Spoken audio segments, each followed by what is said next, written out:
মরমের Facebook বন্ধুগুলো তা মুই আজকে আসলাম মানে যে আমার যেগুলো বিগ স্টার সেন্টার হয় বড় বড় যেগুলো স্টার সেন্টার আমরা এগুলো আসি তো আমাক সবাইকে যেগুলো বিগিনার স্টার্ট করছে ফেসবুক ওয়ার্ক করি আছে বর্তমান ফার্স্ট ওগুলোকে আমরা সবাই রেসপন্স দেবো, নেগলেক্ট করা যাবার নয়।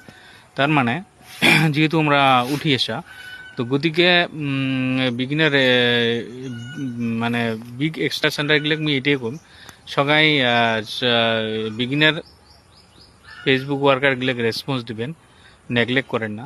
তার মানে আজকে আমাকে নেগলেক্ট করলে হয়তো মানে আমার অসুবিধা হবে। তার মানে ছোটো ছোটো বিগিনার কারণে কিন্তু আমরা হয়তো বিগ স্টার সেন্টার হচ্ছি। তো গতিকে মুই এটাকে কথা বলেছিলাম যে আমরা যাতে আমাক রেসপন্স দেই, কোনো সুবিধা সবগুলোর ক্ষেত্রে যাতে আমরা রেসপন্স দিই। হ্যাঁ, তো এটাই আমি কথা বলুন যাতে বিগিনারগুলো কোনো অসুবিধা না পায়। হয়তো এই বিগিনারগুলোর কারণে কিন্তু আমরা এই বিগ স্টার সেন্টার হচ্ছি। তো সবাইকে গুড মর্নিং, নমস্কার, বাই।